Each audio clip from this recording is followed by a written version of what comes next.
All right. Mike's back. It's fantastic. Because it felt like he was kind of stumbling around in 3, and then 4, they had so much going on. So this one, finally, it seems like he's retaken his place as the leader of the group. Yeah. And it fit in so many places. He kept stepping up, stepping up, stepping up. And it wasn't just one spot. It was great. And so it was nice to see all the other characters looking up to him, and like he really felt like a leader in this one. Mm-hmm. That had come into adulthood after facing all this stuff. So his growth and his arc is really nice to see. Mm-hmm. It was great.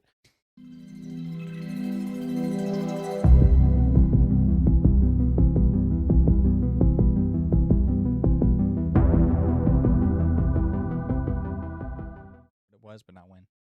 Okay. Well, just say it in the moment. Whatever. Okay. Anyway, I'll do that. hello, welcome to the HolmFront. I'm Tyler, your host, and to my right, as always, is Mitch, my overly artistic friend. I forgot my catchphrase, but we'll get to it. It's all right. You're a little distracted today. A little bit. Why are we distracted? Why? Because season 5 of Stranger Things just came out. Heyo. And we're dressed for the occasion. Spoilers. Yeah. So good. It's great. Yeah, just go watch it. Anyone who says differently is wrong. Yeah. Just go watch it and come back, watch us. Or if you've already watched it, go back and rewatch it and then come back to us. That's really convoluted, but whatever. Okay, so we're gonna just jump into it. Yeah. So this episode, to be clear, we're just gonna do episodes 1 and 2, and then we'll have another episode talking about episodes 3 and 4. We've seen all of it because we can't help ourselves, but we thought it best to just kind of 2 times. Well, and like I saw one scene in particular like 8 times. But anyways, that's for the future. But yeah, so we're just going to talk about episodes 1 and 2. It's off to a great start. There's so much to cover. Yep. And, it's like this last time we're going to get to sit down to discuss Stranger Things. Not necessarily. We got I know 2 more releases for this season, but yes, you're right. But this is like this is the finale. They're not going to do another season. So it's kind of like bittersweet. Yeah. So we So need to give it a bittersweet. good send off. So we thought 2 episodes was appropriate. Okay, so we're going to start here with no spoilers. Okay. So we'll just do a couple of different things, and then when we get into spoilers, I'll let you know so that I'm not giving anything away. There's a bunch of stuff in this. We're excited about all of it. We want to talk about all of it. But for now, we'll do the non-spoiler section. So Okay. We're going to start with what have you really liked so far? Just overview. What has stood out to you? Mr. Wheeler's back. Who's so back?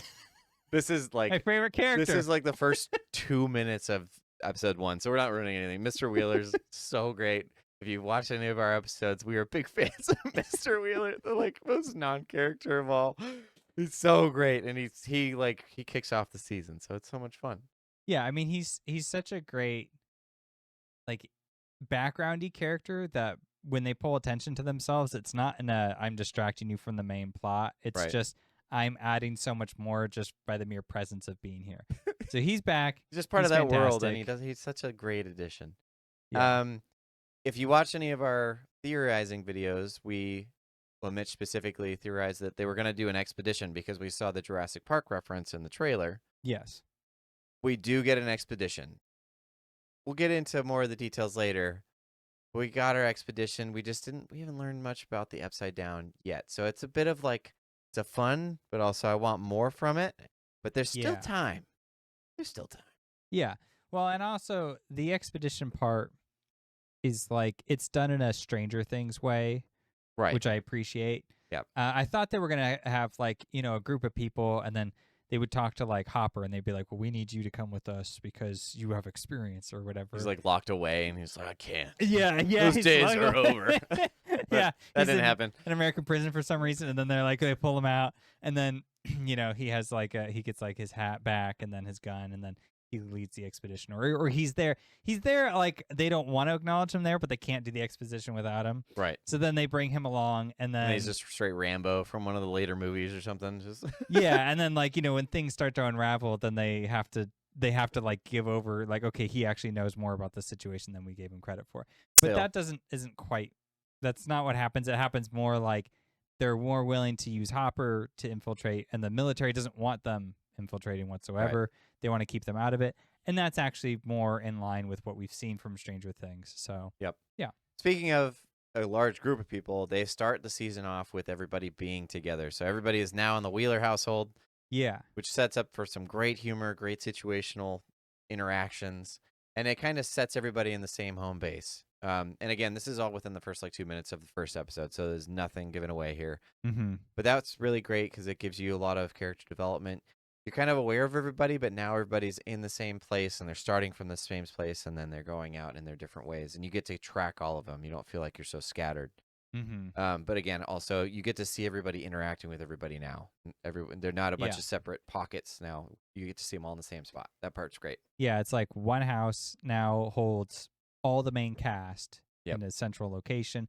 And then that also affords like the other characters to have a little bit more get more of a presence.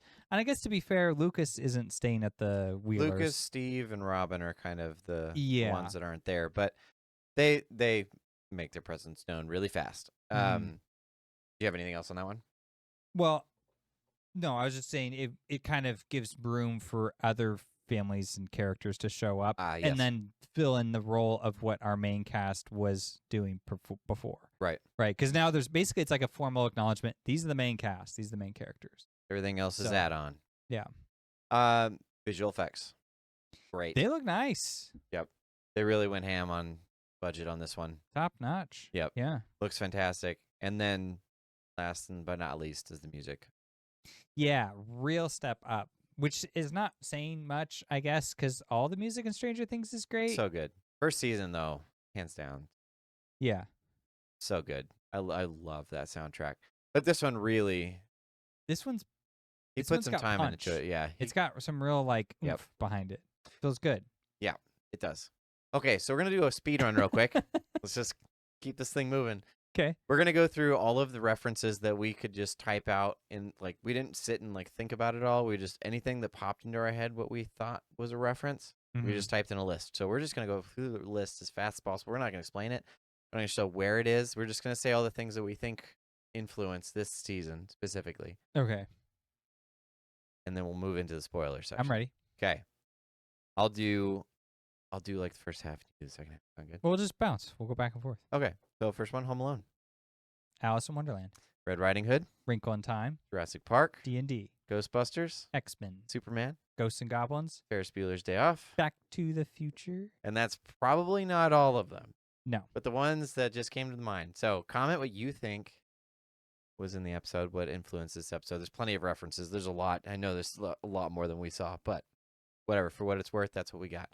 Okay, so we're going to jump into spoilers now. Okay. So I will switch over. Because we really need the spoilers to talk about this. We do. there's we no need other the way. Spoilers. There's no other way. Okay, so we are going to start with characters. So let's just jump into that first. Okay. As a preliminary statement, I think everybody felt really in place here. It felt really nice. It didn't feel like anybody was goofy or underused or like they didn't know what to do with them. Everyone felt like they had a job, had a place, and it really lent to the story. Like nobody felt like they were kind of floating away until they had something to do later in the season. It felt like everybody had something to do, and it was great, including Mr. Wheeler. Bringing that back. Yeah. Yeah, actually, the biggest surprise among them, I think, was Robin. Yes. Because Robin has been that character for so long where they're just like, what do we do with them? We don't know. We don't know what we want. And then now it seems like they finally settled, and now she's doing this radio show. And so she kind of gives this exposition dump at the very beginning, but it's masked in her talk show that she does, explaining the situation at Hawkins. Yeah, and like I thought that was such a natural fit. That felt great. Yep. Yeah. Yeah, she's talking about what's going on in Hawkins, what we missed, last time on Stranger Things. Basically, but it's in universe, and then she gets to that's how they communicate as well. So it's utilized, and it's very soon after the beginning to communicate to some of the characters, but also to form the group. This is now the central hub for everybody. So Robin finally feels like she has an official place, official character that is actually lending to the rest of Stranger Things, which is great because we felt like she's been kind of stumbling along, but it's finally all right, we found her stride. Fantastic. Feels great. And then her relationship with Steve is also feels like it's really established. It's settled into something officially. Feels more real this time around. Yeah, she's not they have small jabs with each other, but it's not to the extent that it was in like season 3, especially. It was really rough. Right. And then what they did is they paired her up with Nancy in season 4 quite a bit. That was a little tough too. And that, yeah, I mean, that was fine, but it was kind of like they were like, adjust to what Robin is going to be now. And I feel like that adjustment was much easier in this season. Yes. At least so far. I'm like, okay, like I understand how she fits now. Yep. So, yeah, and then the original cast has now kind of reassumed their original roles in a more adult-like fashion, I suppose. So, like, my favorite so far has been Mike. Mine too. Mike's crazy cool in this season. He's great. They really wanted to settle up with like, all right, he's the dungeon master, he's the leader. We're gonna put him back in that role, and we're gonna crank it. I was like, all right, Mike's back. It's fantastic because it felt like he was kind of stumbling around in 3, and then 4. You know, they had so much going on. So this one, finally, it seems like he's retaken his place as the leader of the group. Yeah, and it fit in so many places. He kept stepping up, and it wasn't just one spot. It was great, and so it was nice to see all the other characters looking up to him, and like he really felt like a leader in this one that had come into adulthood after facing all this stuff. So his growth and his arc is really nice to see. It was great. Yeah, like he's a good boyfriend to Elle. He's a good older brother to Holly. You know, like it just feels like everything. Anytime he's in a position, he's like he's giving off this energy of being, I'm good. I'm under control now. Yeah, I got myself under wraps, so I know what I have to give, and I'm just here to give that to the best of my ability. And it was just kind of nice. Yeah, I felt like if anything, I wanted more Mike. Oh yeah, I'm liking what I'm getting out of it. You know. Yeah, but that's a good sign. Elle, fantastic, going just full on super soldier at this point. Just her first scene is just her training, it's working her butt off. Yeah, that was awesome. So it's like, because they establish kind of two things at once. So they have this scene where she's like jogging and she's wearing this like super 80s like 80s workout outfit. You watch anything like Rocky, you're gonna see what she's wearing. That's pretty much it. Like the gray sweatsuit kind of. Yeah, it's awesome. Yeah, and then the shorts over the sweatpants. Yep. And then so she's like pumping through the woods, and then there's like the military's chasing her, and because they're trying to catch her because she's got the powers and they want to use her for nefarious purposes with the Upside Down. Naturally. But then what happens is that you find out that they're actually chasing someone else who's just a regular jogger. And so they like gun this woman down with like a tranquilizer, and then like, ugh! And they're like, oh wait, that's not her. So they just attacked an ordinary some citizen. Rando just running for her life in the woods. Yeah. And then but I kind of liked that because you get like the intensity of, okay, this is like kind of Elle's situation. But then, like, we remove her from that, and it's like, no, she's in training. So we understand, like, just visually that the conflict Elle has with, like, there's tension between her and the military, so she has to keep a low profile. Other than that, we get to see her in the training sequence. Because they start with that by showing that Jane, Jane Hopper is missing, right? Yeah, they have a poster at the school saying that she's missing, and it from the last season when everything went to hell, basically. When the Earth split open, you know, Eddie Munson was missing, so Jane Hopper was just kind of thrown in there with it. And so now they're readjusting this new form of life. So the military has come in and they've patched up that hole in the ground with metal sheets, essentially. And then they're obviously after Elle for her powers and then for her connection with the Upside Down. This is something that has broken through into the world, so now they have to deal with it. But they've also, through all that, quarantined Hawkins, which I also thought was a really neat way of containing the story to Hawkins, so it didn't expand, because it felt like it was such a world-shattering event that it could have pushed out too far and really removed its seclusion. Because that's one thing about Stranger Things that's been so great, is that Hawkins feels so self-contained. You don't need to explore outside of it. When they did, it felt really out of place. Yeah. So this time, by doing that, it kept it within Hawkins, and it felt really natural, but also really great, and probably somewhat like culturally referential. I'm assuming. So I guess you could throw that in with the references, COVID-19 or whatever. Yeah, I guess you could. Yeah, I also really like that because again, this is like there was that problem in season 2 where we leave Hawkins and it just feels so weird and it's so jarring. Out of place. And even though I've warmed up to that season, it's still been tough to warm up to that episode. And this one felt like a much more like appropriate way to have change happen for the show without losing the heart and soul of Stranger Things. Yep. Because Hawkins really is it. You got to keep it there. So I think that kind of peripheral change was really helpful, because I thought the military would actually be more involved. Like, I was expecting there to be a lot of dialogue exchanges between like the people of Hawkins and the military and like the U.S. government, and like I was like, how's that all going to work? And then when the season starts, I'm like, oh, they're going to do it classic like before. It's just the authority organization is just like, nobody can know what we're doing here. And so then they just like huddle up and like they don't leave out. You guys carry on your lives, but you're not going to know what's happening. Well, yeah, it's shady government tests and experiments and things that all top secret, eyes only kind of thing. It's great too, because they kind of establish that with Robin when she's making an announcement in the beginning. Her way of explaining it all is that, oh yeah, the government has now shielded over this breach in the earth with these metal sheets. They don't like it if you touch it or play on it or go near it or whatever, so they're going to come out and send their goons and arrest you if you do. And also make sure you comply, and these are all the ways that you comply. So it's her way of expressing what the world is now without necessarily having to show you everything. And so it is a tell versus show in the author's world and the writer's world. But it is one that lends to the story because Robin needs that position, but also it establishes her as someone who can communicate within this contained little world that they have.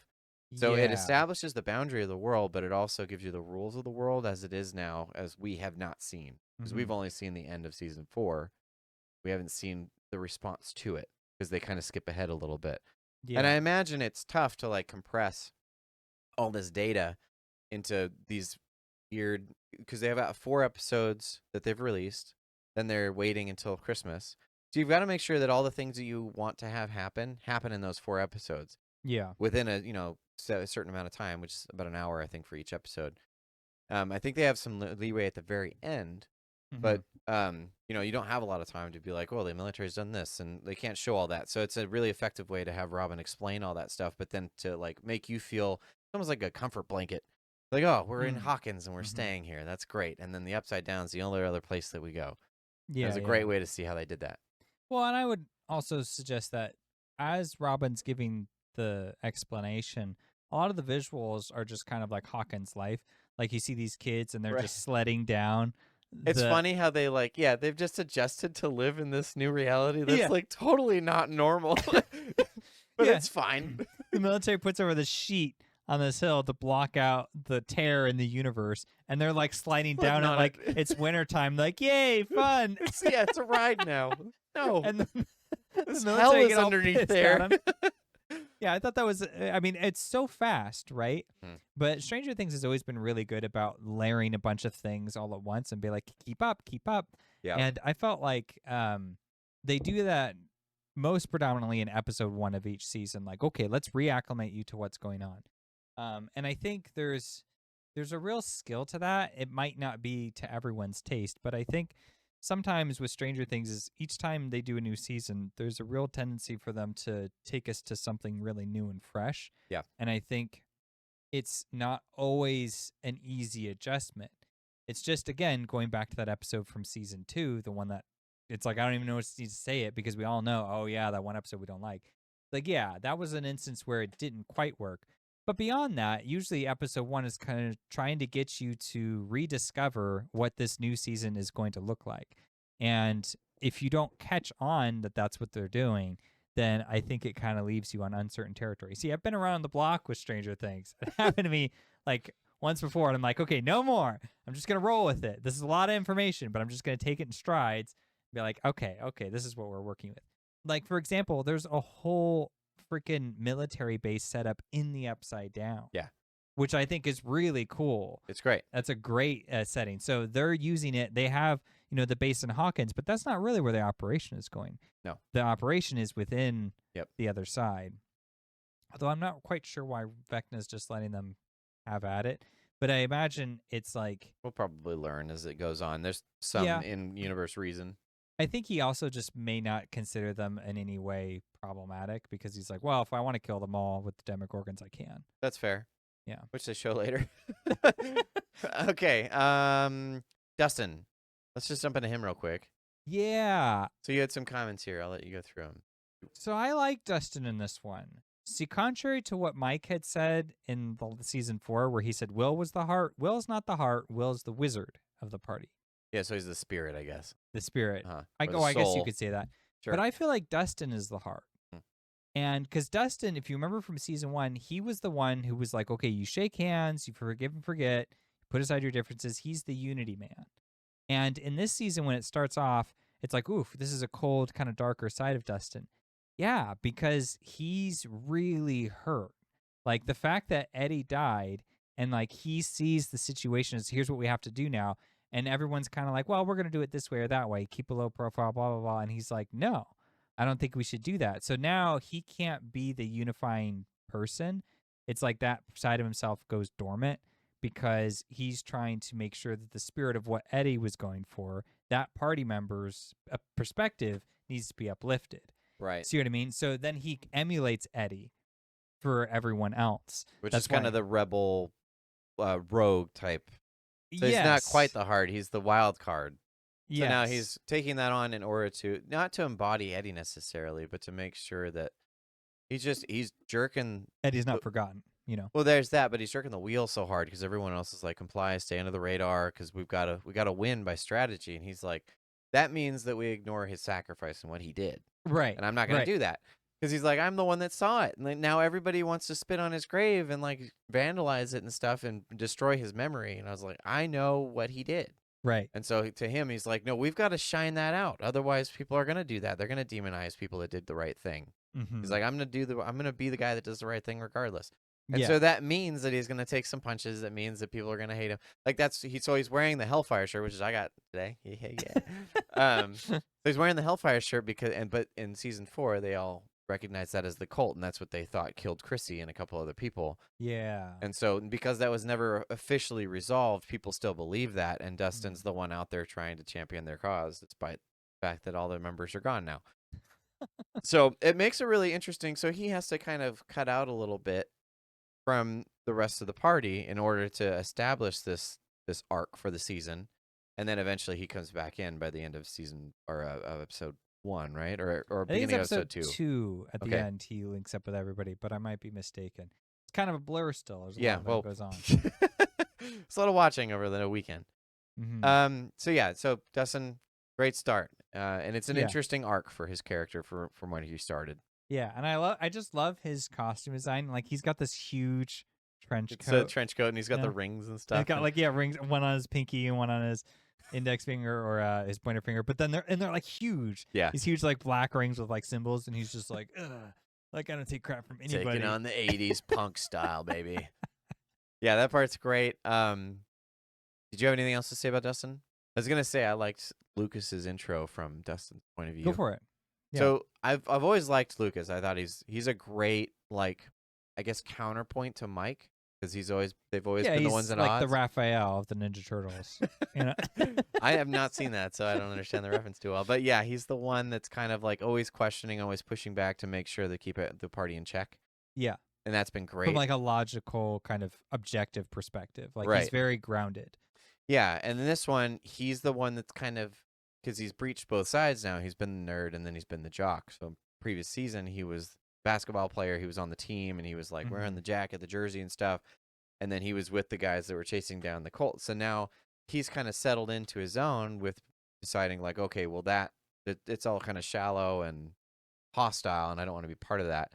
So he's had to develop his own character between the two. And so he has this interesting mix. So when he's introduced, Justin's getting bullied, and he's quite a bit shorter. And he's a small guy, even though he's come into near adulthood essentially. Mm-hmm. And Lucas has fully developed, man-sized. Yes. So when these bullies are going after him, I love his intro because he's like, "Hey," and the camera's like right behind him, and he looks like this giant hulking figure, and he's like finally able to come and stand up to other people. Yeah. To those bullies because he's actually got some size and strength on his side now, and he's been a part of that part of the world, and so he can say something. So it was interesting to see him finally stand up, and then Mike comes in and takes his role as the leader because he's also fairly developed, but he's like, I don't know, discovered some form of confidence that he can project forward, and it's nice to see that in kind of, I guess it's kind of a turnaround from season 1 because of the same bullies that were going after him there. The ones that are kind of pushing him around in the schoolyard, they're still trying to push him around, but now they've got to actually face the consequences if they fight back, which Justin eventually does. Nicely so, by the way. He's he throws in some good knocks. But yeah, so that part's great. It's a nice like full arc from season 1 to have seen. Yeah, I mean, it's good you point out the fact that all four, like Mike, Will, Dustin, and Lucas, the four of them have been around the block and they've dealt with the Upside Down on multiple occasions. So now bullies are a far lower threat to them. Right. They've leveled up. And so now they see bullies and they're like, yeah, you guys are small fries. Like, yeah, I fight a Demogorgon, bro. What do you got? Right. They're not exactly tough. Right. So their only real way to get through it is to kind of fight up as a team, which we see with Dustin is part of what happens to him because he doesn't have his teammates with him because he's kind of a bit of a rogue because he doesn't necessarily align with the way that everybody sees the situation. He's still with them, but it's just not for the same reasons exactly. And so that's when he gets cornered. But even then, he fights, does a good job. Yeah, and it's a pretty cool scene too, like how they have this kind of like cool panning shot. That, to give a little bit of context, Dustin goes to clean off Eddie's grave, and then that's when the bullies show up, and it kind of pans around, and you see them all just kind of appear out of like out of the woods. Each one says a line as he's introduced by the camera. Yeah, yeah, and then they do this whole fight sequence that was awesome. Yeah, they did a great job with him. Yeah, it's fun to have seen his like now rogue arc that's begun in this season. I'm sorry, you were going to say something. Well, I was just going to say one more thing about Lucas. Of all the characters who's like had to age and we've had to adjust, for whatever reason, Lucas, it was the easiest. He was like the smoothest. I don't know. It just seems like every time I saw, like, I was like, oh yeah, he's older, he's more mature. But something about the way he carries himself or the way that he talks, something about it makes that really easy transition. He always had kind of that like air of authority / maturity, even in the first season. Maybe that's what it is. And he's always like, even so far in the first season, because he has that pushback, he's kind of solitary. He's almost like a loner. And they've kind of kept that throughout the season, specifically when he jumps into the basketball and like runs away from the D&D stuff. Yeah. Feels like it's just kind of someone who's constantly trying to come into their own. So maybe that's just why, like, he didn't have so much of a breakaway, like someone like Mike or Will or whatever. Because Will specifically seems so timid and small almost in the first season. And he said, and I mean, maybe not season 1, but season 2 even, because he's more there. But he has so much like timidity and he's locked up, and you don't get to see much growth just because he's so locked up. So when you finally, when he's like physically grown, but also like having more to do, it seems so different, such a contrast between seasons 1 and 2 and this final season. Yeah, and like his voice is like so much deeper. Yeah, but it's all filled out now and tall, and like, oh man, this is weird. Yeah, because he still like hasn't kind of evolved out of that state yet. Right. So yeah, that's a good point as well. Okay, let's revisit the teen characters, or the characters who used to be teens, because now there's been like this passing of the torch, right? Where it was Jonathan, Nancy, and Steve were the teenage characters, but that baton has been passed to the original crew that we were just talking about. So what did you think of this whole Steve and Jonathan fighting over Nancy? It was a little weird. I'm not sure how I feel about it yet. I don't really get why it's happening, other than that it acknowledges what we've all been seeing. But they were the ones who brought it up in the first place. Right. Like, narratively, that's what's happening. It felt more natural in the previous season, I think. Like, because Steve wasn't trying so hard, I guess. But then he noticed that Nancy was noticing, and so now he's like trying, and it feels more juvenile than it did last season. Last season, it felt like Nancy was noticing that he was becoming mature, and he was becoming a man, and that was what was drawing, because Jonathan was just becoming this deadbeat stoner kid. And so I was like, a real contrast between the two. It felt more natural to me, but then in this season, it just feels juvenile both ways. They're just like, they're constantly throwing around like the whole testosterone thing. Is just like, this isn't something that Nancy would have noticed. Like, the whole reason that she was drawn to Jonathan was that he was this deep introverted character that was hurting, and he was like trying to find his way with a brother that was missing, and like, she had seen him go through all this stuff, and then he was the one that stepped up when she wanted to go after the Demogorgon because of Barb. Right. Steve was the one who he was worried about what his parents thought, right, rather than that. But which she took as a very selfish meaning, which is true. Which is true. Yeah. And she held on to that. So then, in season 4, when Steve was actually like stepping up and making all these decisions and being a man and being like an adult about these things, is when she started seeing him, because Jonathan had made a different turn. So it's like, these are the things that Nancy would notice, not who can get to the top of a ladder fastest and fix this problem. So it's just like, it just feels weird. I don't know. I guess it fits like that style of humor from the references that they're making, these 80s pop films. But at the same time, I don't feel like it adds much itself. So what did you think? I'm mostly in your camp, I think. I don't know that I have a more positive take. It didn't really bother me. It's just more like, I want there to be, I guess, see, it's weird because we know that they're going to settle at some point in this season. We get that. But I just don't know how much, like, the drama of who's it going to be matters so much. Like, because I'm here for the story, right? Right. What was great about season 4 was the fact that because Jonathan was out of the picture and just kind of falling apart by being a pothead, it made a lot of sense for Nancy to. It's not like she was just like, oh, I'm just going to be totally disloyal. She doesn't do that. It's more like she did in the first, but go ahead. Did. Sorry. Yes, but that's a different season. I'm getting to that. But in season 4, it was more just like, okay, so Steve, now that he understands what it is and he can see the problem, he stepped up to the plate, which is exactly what he did in season 1. So he was just fulfilling the person that he always was, but he's just not someone who's going to entertain like ludicrous fantasy ideas. Right. So, if you come at him with like something insane, he's like, wow, why would I go with that? So he needs to kind of experience it for himself in order for it to register properly. So I feel like, in that, Steve is able to make a good case for himself, but he's not really doing that for that reason. He's just doing that because that's just who he is.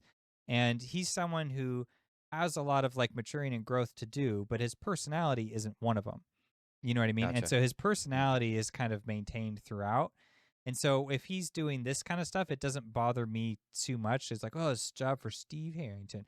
Because that's something that he would just say, I suppose, without really thinking about how that looks to other people, because he doesn't really care, actually. Sure. Which is interesting because you'd think he's all about his looks, but that part of his character has kind of been minimized, where he's like, it's not really that matter, because he knows now. You know what I mean? Like, he freaking fought Vecna. Like, right. He did a lot of, and he was like, I'm getting pretty good at being a babysitter. Like, he knows, right. like, you know what I mean? He knows himself, I think, well enough to just be comfortable. And my issue is more with Jonathan, because like, I understand Jonathan may need the urge to like, oh, I gotta like look good in front of my girl, but I'm also like, this is just like weird things for Jonathan to be doing. And he's the one character I'm not sure about in this season. I'm like, so where's your photography bit?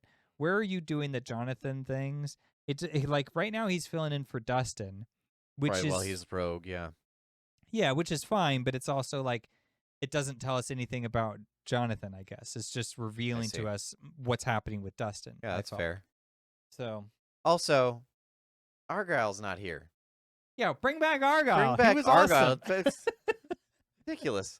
Anyway, we'll jump out of that. Okay. That would have been funny if they had brought Argyle back, because then he could have been this friend who's just dragging Jonathan down, trying to get him to like do pot and stuff. And Jonathan's like, Jonathan's I can't. Yeah, and then he's like, oh man. Darn, dude. But yeah, it would be done in such a funny way. He could have all these lines that just seem like he's trying to corrupt his friend. But really, it's kind of that, but he doesn't mean it any ill will. He's just wants to have a good time like old times. Yeah, exactly. Pineapple on your pizza, dude? Yeah. All right, last and not least, well, I guess we can get into Hopper and Elle and all that kind of stuff, but for like the main parts of this, we have Robin and Will. Yeah, you want to talk a little bit about their connection? Just a tad. So it's a bit meta, so I'm trying to figure out like how much I like it, because the payoff is good, I'll say that. But the later episodes, in the right? later Okay. episodes. Yeah. So they established this with Robin trying to build this relationship that's obviously frowned upon in that time. And then he stumbles upon it. Yeah. And so they take that narrative and they switch it into basically trying to get Will to crack out of his shell. So like they're doing it smartly. I'm just not sure what the end result is. So I guess my not complaint, but my Hesitation. worry, hesitation is just how they're going to pay this off. I think that they're showing that they're capable enough writers that it's not going to be something that just like shove down your throats for the message's sake. But so there was some of that was alluded to, but at the same time, like it wasn't so in your face, and it wasn't something that like paused the whole story to try and deal with, I suppose, these modern politics type things. So yes, it's not necessarily a complaint more than it is a concern as to like, what are you trying to do with all this? But I guess once we get to later episodes, we'll delve a little bit further. I will say I have been noticing at least just a little bit in the peripherals of some people saying like, oh, like the dialogue in this season's really exposition focused, and that there's not a lot of time for like characters to be like bonding with each other. I think there's like a smudging of credence to it in the sense that Will's interactions with Robin are actually quite brief. Yeah. And I do feel like I kind of would like to see a little bit more because I mean Will's not a judgmental person. No. So like he wouldn't have a problem with Robin being the way that she is. If anything, it's funny how he finds out because he like peeks through the door. He's like, "Oh, Robin." He like sees her down the hall at the hospital, and he's like, "Oh yeah, that's that person that I know kind of vaguely. Let me go say hi." And so then he runs down there, and then he cracks open the door, and then he can see her making out with this girl, and then he's like, "Whoa!" freaks out, and then he drops his soda, runs. and then he runs. Yeah, he just ditches. And like she sees him, and like the way he's running, it's just like, "Get out of the way." Don't want to be a part of this. Like, why is he so scared? It's just relax, Will. It's gonna hurt you. I mean, it's like, but it was just so indicative of that how he's kind of like a Wade Duck character, where he's just afraid of everything. You know? Yeah, which also does pay off in the later episodes, which is great. Yeah. So I think they handled that really well. But so the writing of it has been good. So they're proving themselves. So I think my worry is decreasing. It just is like, okay, I'm wondering what it is, and if it was just what I think it is now, after having seen all 4 episodes in their entirety, then everything's fine. So, okay. Anything else you want to say on the characters? You want to go with Hopper, Elle, Joyce, or should we just shift over? I think, I don't think too much more because I think I'll save it mostly for episodes 3 and 4. That works. So okay. So then let's jump into some of this turmoil here. Yeah. Okay. So some of the what I do want to poke at is some of the filmmaking things that are happening, and some of it does parallel with characters. So the new character Holly, I mean, she's a new character. She's always been there, but she was a little baby in season 1, so she didn't really have that much contribution. So now she's like 10, and she's kind of stepped up into the role that her brother Mike and his friends were at back in season 1. Yep. And so I think that passing of the torch is interesting. She doesn't have too many other characters to spar with. The only one of note is Derek, who she hates. Right. So, he's not quite the best for, and like the two of them don't really have any scenes together. So it's not really quite the purpose. But there's just one where he's just super antagonistic, but yeah. Yeah, basically. So I think she's a good addition, but I'm going to leave more of my extended thoughts on her because she really starts to come out in episode 3. We get to know a lot more about her. In terms of what we've seen, though, is before in Stranger Things, the subject of like domestic turmoil, or I guess you just like problems at home in the family, that was usually reserved for the other characters, not the Wheelers, and even not really the Byers, because if you look at the Byers, their dad is kind of a problem, but he's not really in it except for season 1. So it's kind of like this thing that gets dealt with. It's brought up and dealt with right away. Yeah. And then there's no more interaction with it. but they have to deal with tragedy because Will gets kidnapped or goes missing for a while, and then Bob dies. So they have to deal with that's like kind of their burden. Draws them closer together, yeah. Right. And then if you're looking externally at like Max, for instance, at the Mayfields, their household is like a disaster. Chaos. Yeah, total chaos. And, Maxine is having a really hard time dealing with that. And then Billy kind of evolves into this like corrupted version of himself.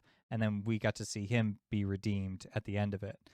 So now it just seems like it's come finally full circle and it's hitting the buyer's home directly because the Holly is seeing this like character who's not really there, this imaginary You mean friend. the Wheelers? Holly, the Holly Wheeler. Yep. Yes.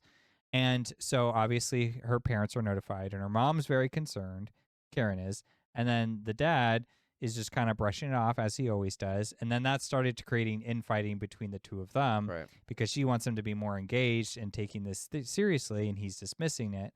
And then she's just drinking as a way to cope with that. Yeah, so you're starting to see mom, yeah. like, oof, some of these cracks are now, and it's sad because Holly's just a 10-year-old kid who doesn't understand that this person nobody can see is, and they're seem to be really bothered by the fact that I can see him and interact with him. And then my parents are fighting, and that's upsetting. And then all my siblings have like, they're off doing their own thing. And then I try to tell Mike stuff, and he doesn't seem to think that there are real monsters, even though I think there are. You know what I mean? So she's like very much alone. So she has a scene where she goes back into her room, she flops down in her bed, and she starts crying. And then the camera just pans down under her bed. And I thought, oh, that's such a great visual portrayal because it's sort of like the monster under the bed type of idea, right? But what it pans down to under the bed is actually a transition into the underground tunnels that Hopper's using to sneak in to go to the upside down. So it's like we go down into the tunnels and then down into the upside down. So it's kind of like it was just a great visual moment of showing like Holly dealing with all the problems of real life. And then like underneath that is what the symbolic representation of those things. Interesting. Yeah. I hadn't caught that. Yeah. Okay. Just thought it was a nice moment. Yeah, that is a nice moment. Because some of hers, I don't know what the reference is here. They blatantly reference A Wrinkle in Time. She's seeing Mr. Whatsit, who seems, or it's Mrs. Whatsit, I guess, in the book. But she's, seeing an imaginary friend and calling, and that's just the term that she's using for this character, and it's, a male, so it's a Mr. Whatsit.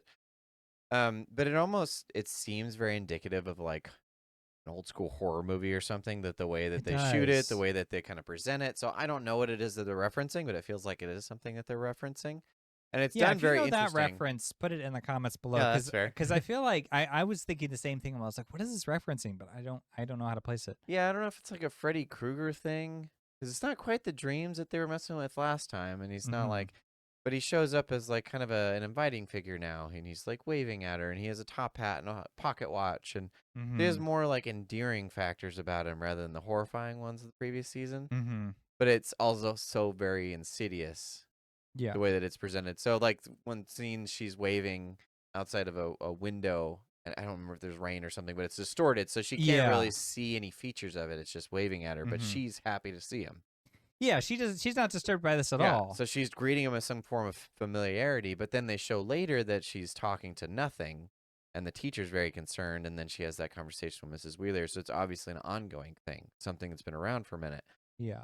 Anyway, that all culminates into her being taken, but so you find out later, the insidious nature of this thing, but it seems very referential. So if you know what it is, comment down. We'll see if we figure it out later in the season, but it's very well done. It's very interesting because it's kind of like, it's disturbingly creepy, but it fits the world of Stranger Things, the way that they present it. And then obviously it ties into actually being part of the established world. So it was cool. But it was really neat to see this character. So we looked it up. It's not the same actress as the one from season 1, but it's nice to see a character that was in season 1 so young. And she's the one that goes into the buyer's home in season 1, goes into the back room because she's following the lights, and she sees that thing trying to come out the wall. So she's experienced the upside down already. And then she's the one that was scared because she could see Elle walking around the house when they're all having dinner. Oh, that's the one where Dustin's like spasms, like trying to get everybody to look away. Holly's the one that saw her. So like Holly's been referenced through all these seasons, and so now you actually get to see her as a character and have some kind of role in the universe. Yeah. And she's fantastic. She's a really great addition. I've been loving all of her parts so far. Agreed. Yeah, I'm enjoying her character quite a lot too. I think also too, the start or the end of that first episode is of course the realization that the Wheeler house is now the next target. Yeah. And so episode 2 picks up where the Demogorgon attacks Holly in her bedroom and then kind of throws her up against the wall and then tries to like pull her up into the upside down. Her shoe comes off and then she goes running off to the mom's mom who's trying to take a bath. And I like that moment a lot because the mom Karen is trying to like, okay, de-escalate. Bring her back down to reality because she's having this freak out moment. She's probably just having a nightmare or something. So she gives her a hug. Well, going back a little bit, when this thing breaks through into the Wheeler household, basically smacks Holly across the whole room. So she slams into this bookshelf. Right. And that's what she gets a cut from it. So when she goes into Mom's room, Mom's like trying to comfort her and then realizes that there's blood on her head. Yeah, she kind of pulls her hand away and then she sees that. Reality sinks into this inebriated mom. Right, yeah. Right, exactly. I really liked that moment. I thought that was just a kind of good visual way of having that done because the characters now everyone in Hawkins should have at least some awareness of what's going on. Yeah. And that was kind of the big question that the last season left too, is that it ends where there's that rift created in the center of Hawkins. It's like, well, who's going to be able to refute the upside down now? Everybody's going to know of it. But not really, because the military comes down and then blocks it all off. Yeah, they put a Band-Aid on it, and everyone's like, oh, this is normal, I guess. Right, and everyone just continues gas to carry on. Or whatever it is, yeah. But it's kind of like it's in their peripherals now. It's not totally in their face, but it's just kind of resting there.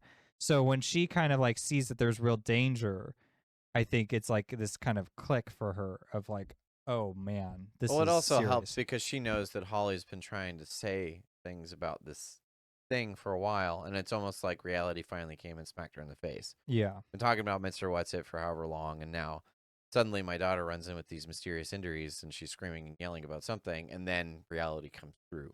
Yeah. And that's the scene in the trailer where they're both in the tub. It's just a tub in her bathroom, and she's hiding from the monster. Yeah. Which is great because then you get Mr. Wheeler coming in and being a hero. He's got his golf club. Fights off the monster. Also, yeah, when he's doing what is that? What's that called? I want to say putts, but it's not putts because he's like wailing him. I don't know. I don't know all the golf terms. Whatever it is. So he's smacking him. He's smacking him out there, but it looks like he's hitting him out into the neighborhood. Does it? I didn't. That's what it looked like, but there's no way. I'm like, you can't do that. I think he's hitting it in the forest. Either way, that would be funny. That'd be hilarious. I mean, you could kill somebody or break a window with a golf ball. So he's doing that because that's his way of unwinding while Mrs. Wheeler is upstairs throwing him back. Yeah. And then he hears stuff going on in the house, and he comes in holding his... What the heck? Holy smokes. Holy smokes. Classic American Dad. Love it. Yeah, so he comes in. He gets thrown across. I actually thought that they killed him off. I was like, oh, wow. They are That's what I thought coming too. in strong. So they fling him aside, and then Holly and Mrs. Wheeler come down, and then Mrs. Wheeler has a standoff, and then he takes her down too. I was like, oh, my goodness. Okay, you don't live through this stuff. So then he grabs Holly and takes her out. So this kind of establishes, because this is episode 2. We're already here. Yeah. And we're already in this section where they've taken 2 characters that are not quite the forefront, but they're important characters, the ones we care about, that we've experienced a whole bunch through. And they mean a lot to Mike and Nancy, who are in the center stage. And they've taken 2 of them down. Yeah. And I was like, oh, okay, so we're establishing a fairly dark tone for the season. And then they take Holly, who's, a young, kind of like Will when they established that. When he gets kidnapped, it's like, oh, kidnap a child, pretty rough. It's tough source material. So they do the same thing with Holly, and now they have to deal with that. So we've got 2 parents down and a little sister that's gone. So now we've intensely focused in on the Wheelers. So this kind of springs forward this thing. So during all this, let's back up a little bit here. Right before all this happens, they go on this crawl, and that's in episode 1. Yeah. So they find out that these government entities are going to send out a convoy into the Upside Down. So they're doing what's called a burn. So they're going to blow through this gate, send out a bunch of their military guys, and Hopper's going to just basically take a ride along and go with them because he's looking for Vecna himself. Mm-hmm. He wants to know what they know, and he wants to see what he can find. So they set up this whole elaborate plan on how they're going to track him through the Upside Down and communicate. So they have a whole team of people, and it's really interesting the way they do it. It's really ingenious. I liked how creative they were about all this. Mm-hmm. But while they're doing that, Elle wants to go, and she's not allowed. And there's some kind of parallel between Hopper and Joyce at this point, because Joyce is really trying to contain Will, because she's a mother that's lost a child. Basically, she had a whole first season where he'd been kidnapped, and I imagine that kind of pain, that kind of worry does not go away. And so she's like still trying to hold him in to that spot, but he's a grown man now, so like he wants to. Mm-hmm. He's like, this world's dangerous. Period. Like I'm gonna have to be a part of it at some point. You can't always be there. Yeah. To like cage me in to where I'm safe. And then Hopper's doing the same thing with Elle. And he's actually lost a daughter, and now that he's adopted Elle, he doesn't want to see that happen again, and he knows the dangers of what they're about to face. So he's like, if I can take it on myself, I'd rather do that than ever allow her to face this danger. Right. So both of the wizard characters are now trying to surpass, all those safeguards that others around them are putting in place. And that's kind of what Robin's play is with Will, is helping him surpass those expectations of others and become whatever it is that he's capable of being. So that part's interesting. But because of all that, Elle is paying attention to what's going on and then realizes, okay, so Hopper's now in danger. They're getting attacked from the Upside Down, but also something is being sent, and this is per Will, something is being sent towards the Wheeler house. Will finds out that they're under attack, that this target is put on them. And so now Nancy and Elle get in a car and they go after the Wheeler house to try and handle whatever threat is coming that way. So in episode 2, Elle jumps in and the gateway is left open just long enough for her to go after Holly, while Nancy stays with her parents, who are now down and gravely wounded. Yeah. And the only reason I say all this is to lend to the fact that the military comes in and finds out that Elle had been there, and that's their link to now begin following the trail.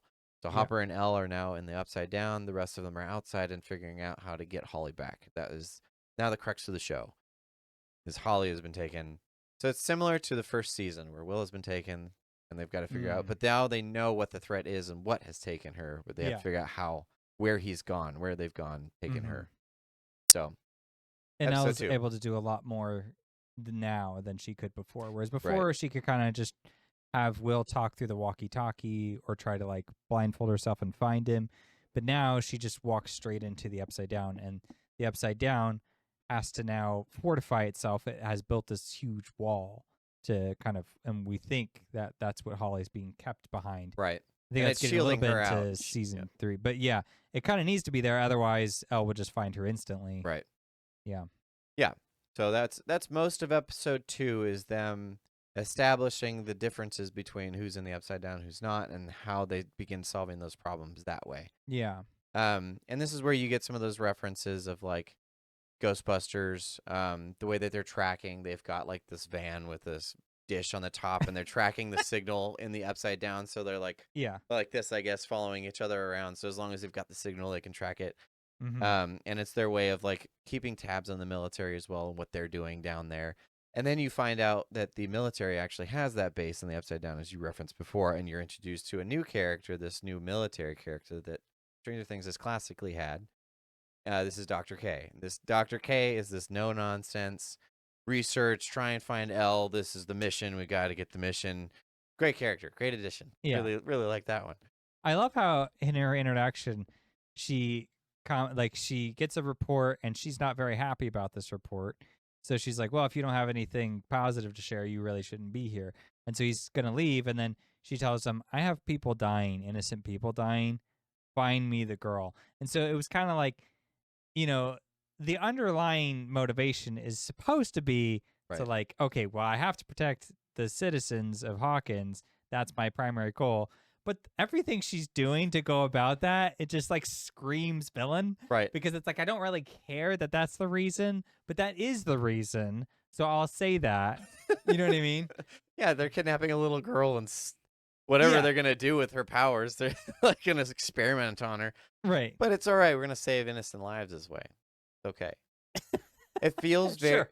It feels almost very Halo with Dr. Halsey. I Yeah, think we'd mentioned this before, but this the same general type. Like, doesn't matter what moral boundaries we cross, yeah, as long as the end result is X, whatever that might be. right. So, did you have anything else that you wanted to add on to episode 2? Yeah, a couple things. I did want to mention that the tunnels that they use, I thought that was really clever because they're created in season 2 where the Demodogs like burrow under the ground Mm-hmm. and then create all these tunnels throughout Hawkins. And And there's this this is whole what Hopper goes through. He gets like trapped in one on. right, He's and like then under the pumpkin fields and stuff. right, and Yep. then Will kind of has to figure out where he is, and so he draws this crazy map, and then excuse me, Bob discovers that it's a map of Hawkins, and that kind of helps them. You know, he's Bring like, back Bob. yeah. Bob is like, well, I mean, if you're pulling my leg and you're pulling my leg, it could be like this distance. Okay, we go. And he's like, what? That's not close enough. You know, he's got to be precise. Yep. But it doesn't matter. It's like, that's good enough. We got to find him. So they end up, you know, that seemed like a self-contained thing just for season 2, but now it's being repurposed for season 3 as a means of keeping Elle, making sure that she has a low profile, so that way the military don't find her. So I just thought that was a really clever usage of something they introduced in season 2. It was a huge plot point there, something you could just forget about, and if they never brought up again, it would be fine. But the fact that now it can be repurposed for something, I just thought was really good writing. Yeah, good point. And the other one I just want to mention that I thought was really cool was that Will has one of his episodes, right, where he's kind of like he starts to like see the world through the Demogorgon's eyes, if it has eyes, and There's another one that's kind of a Predator reference because oh it's got yeah, kind of like that shielded it's all vision. Yeah. distorted and weird looking. Yeah. Okay, so he has one of those visions, and he's like, oh, which by the way, this has happened for like 5 seasons now. Well, I guess 4, because technically season 1 we didn't have a chance. But I feel like at this point, whenever there's something really big and like important happening with the Upside Down, why is it so hard to just have someone like know that they got to check on Will from time to time? Mike's catching on. He's been aware. Yeah, but I'm just like, Will's over there like, and then he like collapses, and everyone's like, oh my goodness. Jiminy Crickets. Yeah, exactly. Are we shocked? I was like, come on. Nobody's noticing. Anyways, it happens again where he's out in the woods. There's like a park bench. And, you know, his friends are putting together a plan or whatever. And then Will steps off for a moment and no one's paying attention. And I like that that's almost representative of how he's been treated, is that everyone wants him to be in this safe box. And so they don't want to acknowledge the reality that there's all this like darkness and danger over there. Yeah. So it's better if you just ignore it. And then maybe it'll go away. But instead, it's just like beating him up. He's just falling around. And he's like, man, he has a lot of episodes where he's just falling or fainting, or he's a spy, or Vecna's using his mind, you know, whatever. Like, poor guy, he's like been through it. Disgusting centipede thing on his face. It's like, oh my gosh. Okay, so anyways, he kind of wanders off as Will does, and then it's like the world is like spinning, and so he just sees like the peripherals of the trees, and it's just like going around and around, and then he's like, whoa, that was a weird feeling, and he describes it as being very different. Well, then it cuts to the next scene, and it's Holly laying down on one of those playground things that lets you spin in a circle, kind of like a teacup thing. Yeah. And, you know, the Derek character that she doesn't like at her school goes over and he's like, blast off! And he just like pushes it really hard, and she's like, and then she's spinning around and around and around. The thing about that is it looks like it's just another good bit of Stranger Things' excellent editing, where they transition from one scene to the next and they have some kind of narrative connection. But it's not just a visual connection, it's a narrative one, because we find out later that Will is seeing the world through Holly's eyes. And that's what's so interesting about it, is because like Vecna's reaching out to her through this. So he's not just seeing through an evil creature, he's seeing through someone else, which means that this evil creature is in this other person's mind. Right. So it's almost this layer of things where he's like, okay, so he's now learned that Vecna is invading the minds of other kids for whatever reason that is, and that he's able to tap that even. Yeah. So he's got this connection, and it's not able to be broken. So that's like his wizard tie, I suppose. And even from season 1, he's always been that wizard who was then replaced by El, which we were talking about, as the mage. which is why I thought he was gonna die, because I was like, you can't have 2 mages in a party. You can't do it. You get one. So yeah, he's being able to do that. But one of the arcs in that is that he's now chasing that down. He's got to being able to figure out how to utilize that. But I can't remember if that was season 2 or episode 2 or 3. Yeah, I feel like at this point we're gonna start breaching into episode 3 and 4. So we'll have to call it there, I think. Unless there's anything else you want to add. I don't think so. I think pretty much the only things that we'd missed are they made a reveal, I guess. We'll go over that real quick. Because when Nancy and Will go in, or not, Nancy and Mike go in to talk to their mom in the hospital. I think that's episode 3. Oh, well, never mind. Is it not? We'll double check. We'll do that. We'll just cover more of that on next episode. Yeah, I think we've gone long enough here. So all that to say, go watch Stranger Things. Season 5. It's been all expectations have been met and probably exceeded. So yeah, would recommend 10 out of 10. I mean, do you have any other further thoughts? Like any closing? No, go watch it. You should have watched all 4 episodes by watching this anyways. Yeah. But if you haven't, for some weird reason, if you needed some confirmation, you have it now. Go watch it. Get out of here. Get out of here.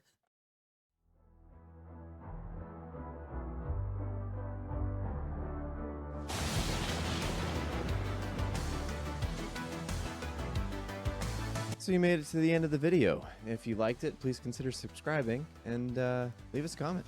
We'd love to hear what you thought.